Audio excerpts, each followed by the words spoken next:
Мінекей мына құстардан жинақ жауып қойғаным ғой. Мінекей бәрі жеміс беріп тұр. Мына жерде кішкентай сорт егілген екен. Мінекей ұсақ, әдемі жемістер қаптап тұр. А мына жерде ұзынша келген жемістер егілген. Мына мен кеше мыналарға не шашқанмын. Осыларды неден қорғау үшін вершинный гнил деген ауру бар.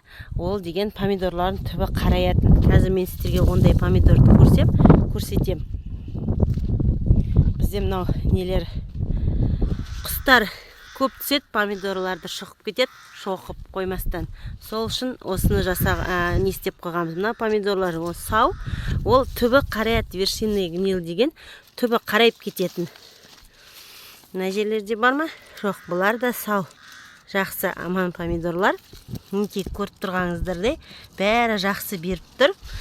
Помидорлардың ең бірінші еккен кезде бірінші жіберетін жұрттардың қателігі помидор егуде кеш егеді. Мынадай ашық жерге егетін помидорды кеш егеді. Бұның рассадасы ерте егілу керек. Мына мінекей жақсы помидорлар алу үшін, ерте алып, ерте жеу үшін, әлгі базардағы помидорларды оңтүстіктен келген соларды жейміз да, біздің өзіміздің помидорларды көп адамдар кеш жеп атады әбден. Неге? Себебі рассаданы көшетті кеш егеді. Көшетті сатып алуға да болады, өзің егуге де болады. Өзің еккен көшет ол ертерек шығуға өте жақсы әсер етеді. Себебі бірінші көшетті бір ыдысқа помидордың өзіңізге ұнаған сортын алып, маған мысалы ұнайтын сорттың біреуі жаңа банкке мынадай үлкен сорттар ұнайды, балдар жеуге жақсы. Әлгі кішкентай сорттарда олар да өздігімен жақсы, олар тез піседі. Ал ұзынша келген сорттарды көрсеттім ғой, олар банк жабатындарға жақсы. Олар қатты болады. Дәмі де дәмді болады, ащы болмайды. Тастай болғандықтан сырты қандай нелері езілмейтін. Бұл андай соленье, банкі жауып алуға сондайларға осы ұзынша келген помидорлар жақсы помидор. Ұзын банкке тез кіріп кетеді. Амна кіттей сорттар, чили сияқты сорттар, олар тез піседі. Ал енді жаңа мен көрсеткен мынау айдық сорттарды көрдіңіздер ғой, розовый.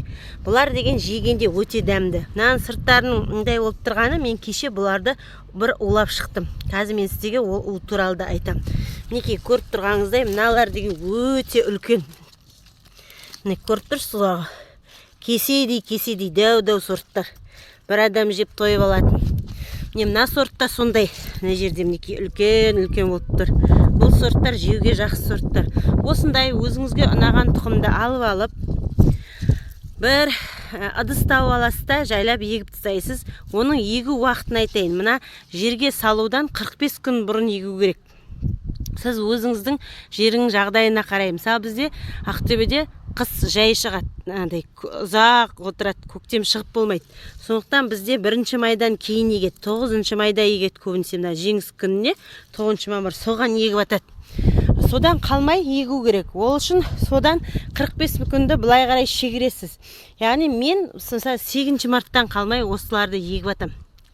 8 март әйелдер мейрамы бар емес пе? Содан қалмай осы помидордың көшетін үйге егем. Ыдысқа бірінші егіп аласыздар. Сосын оны бір айдай тұрғаннан кейін 8 марттан 8 апрельге дейін. Сол кезде оны әрқайсысын жеке қауалақтарға бөлген жақсы. Қандай қауалақ дейсіздер ғой? Ол оп-оңай. Мынадай су ішіп лақтырып тастамайсыздар ма? Соны екіге бөліп, соны екіге бөлесіздер да жәшіктерге, мынадай жәшіктерге салып қоясыздар. Қазір мен көрсетейін, оның мынадай биіктеулеріне. Мынау біздің мінекей құлпынайлар. Мынадай биіктеу жәшікті осыны қоясыздар да, былай. Соған мынаны екіге бөлген кезде, мына жағы онысы да былай тұрады ғой. Енді мына жақ басы тұрмай қалады ғой. Басына жағы пробкасын бірақ қоясыздар. Мынаның түбінен тесесіздер, мынаның түбінен тесесіздер. Артық су ағып кету үшін. Сосын осының бәрін бүйтіп дізіп қойсаңыздар, мына тескен түбіндегі суда артық су ағып кетеді, шірмеуге жақсы. Мына жағындағы тескеннен де артық су ағып кетеді. Болмаса крышкасын бостау бірақ қойсаңыз да болады, одан да ағады. Солай ішіне сатып алған топырақты салуыңызға болады. Болмаса өзіңіздің огородыңыздың топырағы да жарайды. Өзіңізді огород егетін топырағыңыз. Соны салып, Сосын бір рет фитоспоринмен оны суарып алу керек. Ол дәріні де қазір көрсетем. Ол жаңағыдай корневой гниль дейді, топырақтың тамырдың шіруінен черная ножка деп атады, тамыр шіріп не істеп өліп қалып атады, судан сақтайды. Сол үшін сол фитоспорин деген дәріні езіп, дәрі болғанда ол дәрі де емес, ол биопрепарат. Мындай бактериялар мынаның ішіндегі жаңағы шіремеуге көмектеседі. Соны не істеуге, соны құйған жөн. Болмаса, ең болмаса марганцовканы розовый қылып, или тіпті қоюлаудай қылып, сол бірінші жеріңізді суарып алуыңызға болады. Үйде марганцовка болады ғой, кәдімгі аптектегі. Мінекей осындай ыдыстарға бөліп апрельде еккен жөн. Басқа несін айттым ғой, бірінші 8 мартта. Содан кешікпеңіздер. Ең кешіктім дегенде 22 наурыздан қалмау керексіз ғой. Соған егіп, сосын бір ай өткеннен кейін мынадай ыдыстарға бөлген жөн. Ал егер құрсын оны бөліп жүретін уақытым жоқ, үлгермеймін деп атсаңыздар, онда сирек қылып, өзіңіз еккен ыдыстың әр жеріне мынадай орын қалдырып егу керек. Анадай базарда сатып атқан рассадаларды көресіздер ғой. Олар деген бүйтіп шаш құсап толып тұрады ғой. Ол толып тұрған рассады мықты бола алмайды. Мықты болу үшін жаңағыдай араларының мынандай ашық болған жақсы. Еккен ыдысыңызда мынандай ашық тұрса, бүйтіп аралары рассадаларың жуан болып, түбі мықты болып өседі. Болмаса мынадай ыдыстарға еккен өте жақсы. Себебі қараңыз, әрбір рассадыға мынадай ыдыста орын болады. Сосын енді сіз апрельде мынадай ыдысқа ектіңіз ғой, енді ол нені рассадыны далаға үйрету керексіз. Ана көп адамдардың қателігі үйінде ұстайды жаңағы. Мен қателіктерін айтып жатырмын ғой. Үйінде ұстайды терезенің алдына, ол рассады сырып, ұзын болып өсіп кетеді. Ол өсіп кеткеннен ол әлсіз жіңішке рассады болады. Оны күндіз далаға шығарып тұру керек. Жаңағыдай осындай мынадайға егіп бөліп қойған жәшігіңізбен шығаруыңызға болады. Болмаса ыдысыңызбен тұрсын, ағаш жәшіктерге ексеңіз, сонымен күндіз далаға шығарып, кешке үйге кіргізуіңізге болады. Ал ерінсеңіз кешке үйге кіргізуге, онда үстін пленкамен жауып тастауыңызға, как тепличный сияқты қылып. Болды дымда қылмайды. Түнді салқынды, апрельдің түнінің салқынын сыртын пленкамен жапсаңыз, жақсылап түнде жауып тастасаңыз, или жел болған күндері сол сақтайды. Күндіз ашық қойыңыз керек. Сосын есіңізде болсын, әлгі жапқан пленкаңыз, мына жерде пленка бар ма, сіздерге көрсетейін. Пленка деген өздеріңіз біліп тұрсыздар ғой, мынадай сияқты пленканың метрлеп алатын пленка. Жапқан пленкаңызды күндіз ашу керексіз. Себебі күндіз күйдіріп жібереді, күннің астында қалса рассадыңыз күйіп кетеді.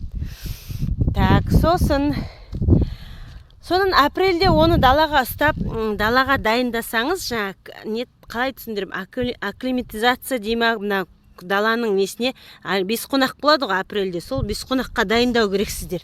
Олар дайындалып, содан кейін бесқонақ өтеді апрельдің аяғында, сәуірдің аяғында. Сол өткеннен кейін 1 майдан бастап әкеліп егуіңізге болады. Енді майларда возвратный замырзка дегенде болады. Мынау жерге тигеннен, мынаны көрсетіп тұрмын ғой. Мына жерге, мына ауыр ғой, көтере алмай жерге құлаған. Сондықтан бұның да астына жәшік қойып қойдым. Сондықтан помидорларды жерге тоже құлатуға болмайды. Жерден мынандай болып тиген жері судан шірейді. Мыналардың астында да нелердің тұрғаны, пластмассалардың, пенопласттардың, жерден мыналарды көтеріп тұрғаны. Мына помидорлардың астында да солай пенопласттар тұр, жерден көтеріліп тұру керек. Соның өзінде бұларды бір улары бар, дәрісі қазір. Мынау бактериозный аурулардан сақтайтын. Мен қазір соны көрсетем. Соны беру керекпіз. Мына шығып атқан помидорларды теру да керекпін. Жерге түспеу керек. Қаншама жеміс беріп атым. Байғұстар, мына жерге дейін жеміс беріп атым. Жерге мынаны бейт қалдырмау керекпіз. Мынаның бәрі жеміс. Мыналар да жеміс. Қаншама жеміс тұр. Мына жері шіріпті. Не болған? Соған бактериальный кеше бір дәріні шаштым. Не болса да көңнен бірдемеден бактериялар келеді ғой. Сонан қорғау керек біз. Соны қорғау үшін мен шаштым. Мынауда да қаншама жеміс тұр. Енді соны тездетіп жинап алу керек біз. Жаңа көшет туралы айтайын. Ең бірінші, сол көшетті енді 1 майда мен әкеліп жерге егем. 1 майда жерге еккен кезде 1 май жаңағы праздниктермен жаттап алу керексіздер. Ең жаңағыдай жаттау есімізде қалмайды десеңіздер. 1 май жаңағы бейбітшілік күні ма, сол күні егу керек. Жұрттар жаңағы походқа шығатын күні. Енді еккенде жаңағы майский, возвратный, заморский келіп 9 майға дейін соғат кейде. Түндерде минус болып кетіп, салқын болып кетіп, ал түн плюс 10-нан төмен болмау керек. Сол кезде помидорды ашық жерге егіп, рассадаларыңызды қалдырсаңыз, олар тоңып қалады.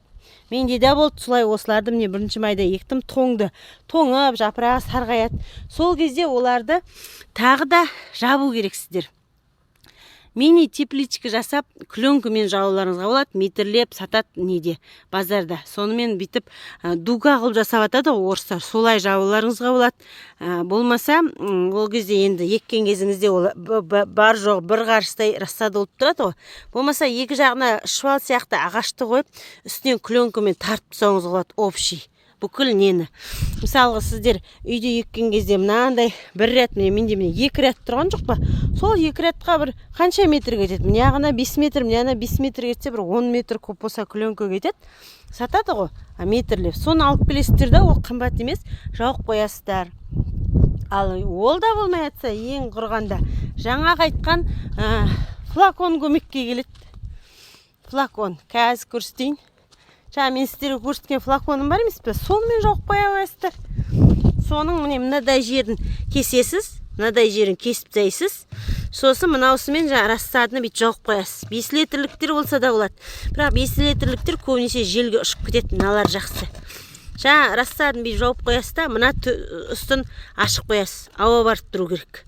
Түнде қатты аяз болған кездерде қатты бір минус болып кетіп жатса, суық болып кетіп жатса, жабуға болады. Осыны жауып тастайсыз ол кезде.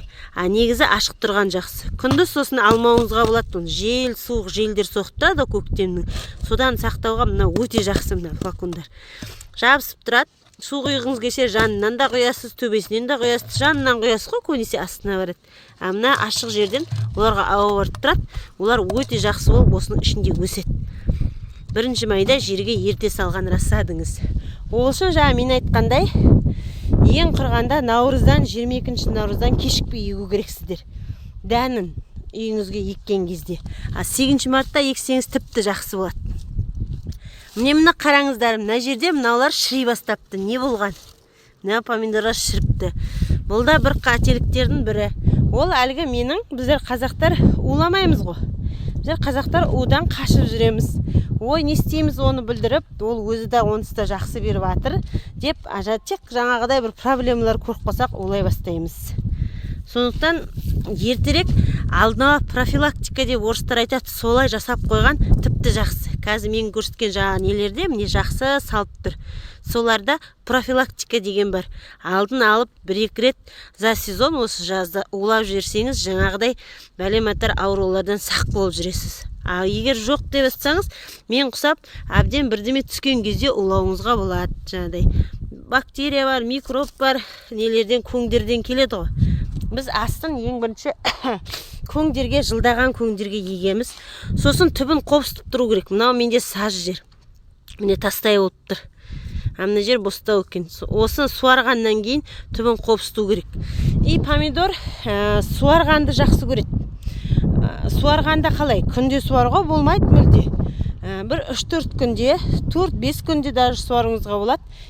Мол су құйып суарасыз. Түбіне кәдімгі құрығанда бір 10 литрлік шелектің суы кету керек осының түбіне. 2 шелек су құйсаңыз да болады. Ол тамырды өте тереңге жібереді.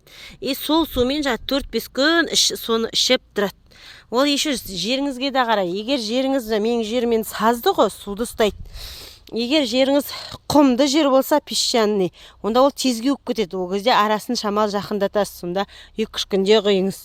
Енді таза құмның өзіне дұрыс өспейді ғой өсімдік. Ол кезде көңді молырақ саласыз. Көң туралы да айтайын. Көң азот. Ол көңді қатты беруге де болмайды. Себебі помидор мынадай шөп құсап қапта өсіп кетеді. Менің менде каналымда видеолар бар, қазір мен толтырмай ақ қояйын. Мына бастап өсіп келе жатқан кезінде бұлардың әлгі жапырағын жұлу туралы, дұрысырақ айтқанда жапырағы емес, артық бұтағын жұлу туралы. Міне мыналар көптен жұлынбағандар, міне бұтағы қаптап кетіпті. Мынадай бұл өсіп келе жатқан помидордың артық бұтағын жұлып тұру керек. Міне мынау да артық бұтақ. Артық бұтаққа сей күш кетіп қалады да, әлгі жұртта не басталады ғой. Менің помидорым кілең қаптаған шөп болып кетті деп, мінеки шөп. Енді мынау қазір біз августтың кезі ғой. Мыналардың төбелерін сындырып уже тоқтату керекпіз. Болды. Дальше өспей ақ қой, осы жерден тоқта деп, бұлар тоқтату керекпіз. Міне онсыз да мынаған не беріп жатыр. Осы енді ары қарай олар алып кете алмайды, уже алды күз ғой. Мына төменгі жағындағы салғандарының өзі, міне төменгі жағында да бар, қаптап тұр. Солардың өзін жеткізсе де болады. Міне төменгі жағында бар әлі. Сондықтан бастарының төбесін сындырып тоқтату керекпіз. Август кеп қап, болды, осымен жарайды деп, помидорлардың ең жоғарыларын, мыналардың өзі гүл салып жатыр, үлгермей қаласындар деп, уже төбелерін тоқтату керек. Жоғарғы жағын. Менің әлгі видеоларымнан көрерсіздер, жаңадай мындай пасынкі дейді, артық бұтақ. Мына жерде міне шығып келатыр, жаңадан артық бұтақ. Бұл қашан шығып, бұл қашан жеміс бергенше гүл деп. Мына басқа жағындағы нағыз бұтақтың күшін алып кетеді. Сондықтан шөп болып кететін содан. Бұндай пасынкілерді жұлып тастау керек. Оны формирование помидоры деп айтады. Помидордың формировка, мына бүкіл нелерінің бұтағын формировка жасау. Көбінесе мына ашық жердегі помидорды екі бұтақ қылып формировка жасау керек болады. Міне мынау да пасынка керек емес. Екі бұтаққа жіберу керек. Мына теплицалар бір ұзына бойымен жібереді. Біздерге мына нелерде, мына ашық жерде еккендер 2-3 бұтаққа ғана қалдырып, артық жаңадай пасынкілерін жылу керек. Ол туралы именно артық бұтағын жылу деген видеом бар. Құр шөп болып кетпеу деген, сол видеоны қарасаңыздар, ода анық қай жерін нені жылу керек екенін айтылған. Міне мына жерде да мынау пасынкі. Мынау беріп жатыр, мынау берсін. Ал мынау міне пасынкі деген, міне мына жерде мынаның қолтығына шығып тұр. Ол қазақша айтқанда сол қолтығына өсетін бұтақ қой. Ол да сосын гүл беріп, ол да жеміс береді. Бірақ мына үлкен басты бұтақтың, мына басты бұтақтағы келатқан жемісті кешеуілдетеді. Анағанда күш кетіп қалады ғой, ол да бала сияқты ғой. Сондықтан оны жұлып тастап тұру керек.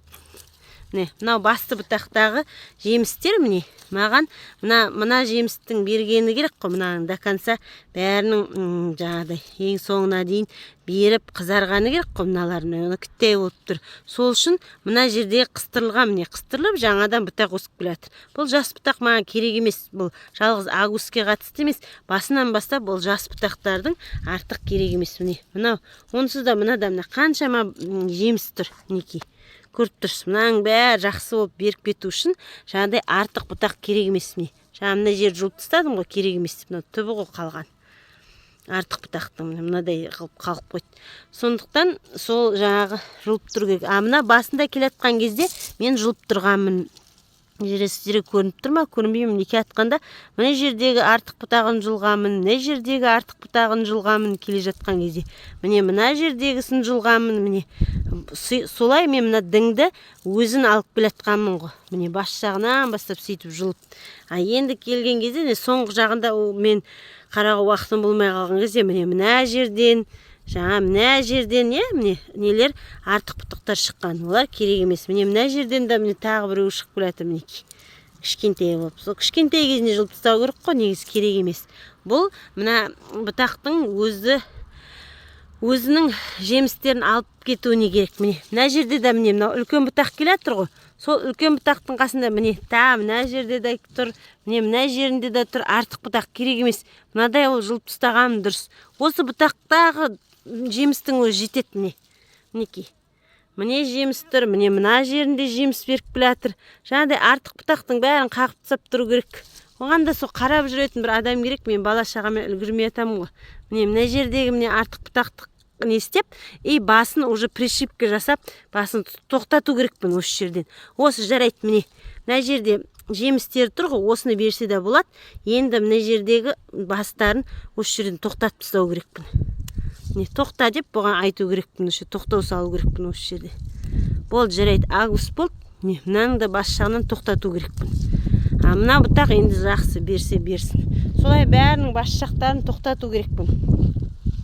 Сол тағы сұрақтарыңыз болса маған айта беріңіздер, қоя беріңіздер. Мен білгендеріммен бөлістім. Енді қазір жаңағы айтпақшы, қазір тағы бір видео қасына қосайын, осының монтаждап. Мынаны сол кезде қандай не беретіндерім туралы айтам. Қандай жадай улар беретін туралы. Көп керек емес.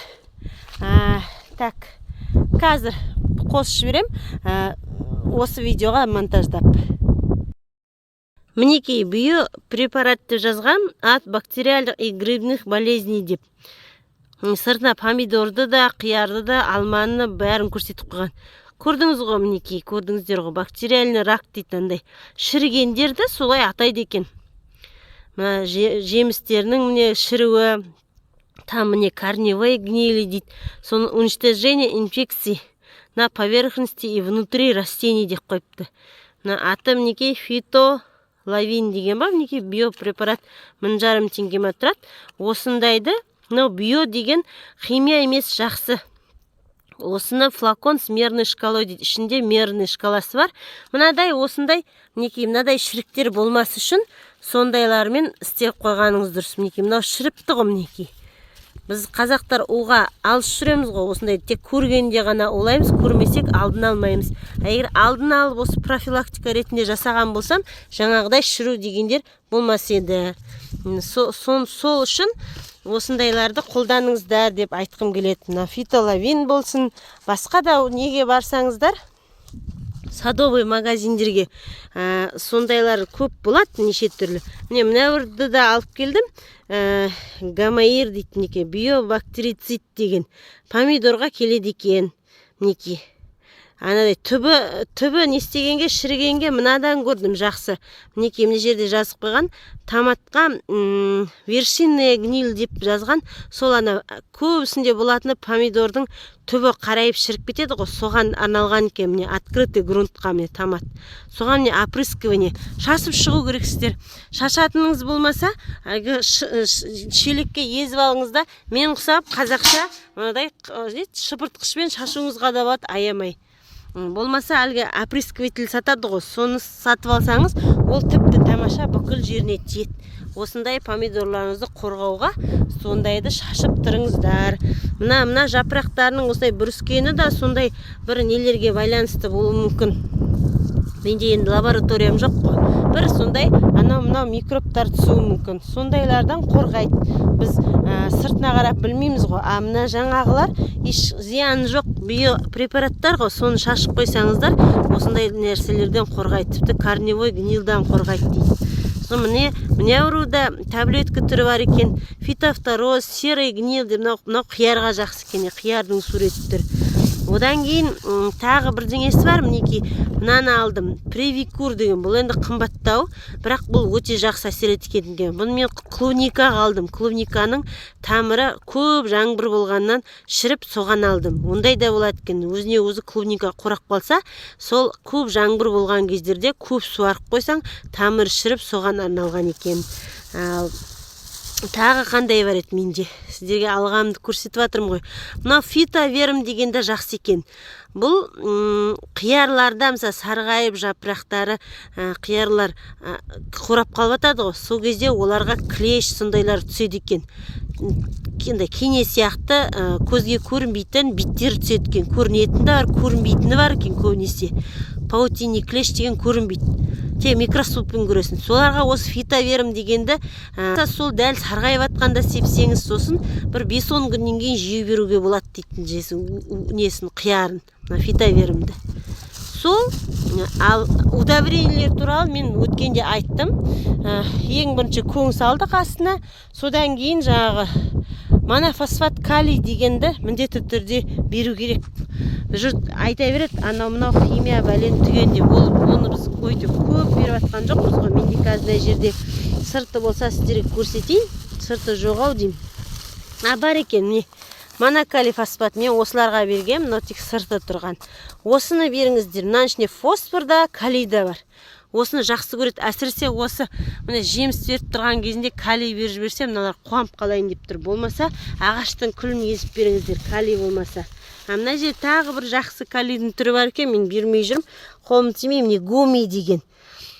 Не ускоряет созревание дейді. Мынау тоже жақсы не органические удобрения бұл. Міне органические живое земледелие деген ешкімге зияны жоқ.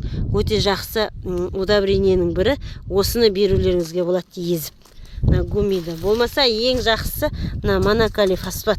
Болмаса суперфосфат деп те тұрады. Сосын мына борный кислота дегенді гүлдеріне шашып шықсаңыздар, завиздер, гүлдер бостан-босқа өліп қалмайды. Гүлдің бәрі жеміс береді. Мына борный кислотаны өзінің несі бар, астында қанша шашатыны. Сонымен шыпырғышпен осы борный кислотаны гүл деп атқан кезде шашу керексіздер. Дрожж, мен бұрынғы видеоларымды да көрсетіп жүрмін ғой.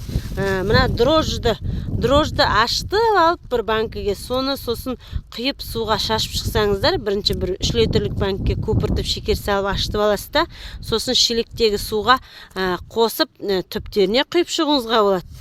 Бірінші суарылған жерге, болмаса шашып шығуыңызға болады. Осы дрожжды да жақсы көреді, клубника да жақсы көреді, қия да, помидор да жақсы көреді осы дрожжды. Мен тағы да басқа видеоларымда бар. Йод, сүт берген кездерім. Йод, марганцовка, сүт араластырып шашқан осы бір видеом бар. Қараңыздар менің каналымда. Осы помидорларға. Жақсы сұрақтарыңыз болса қойыңыздар. Сау болыңыз.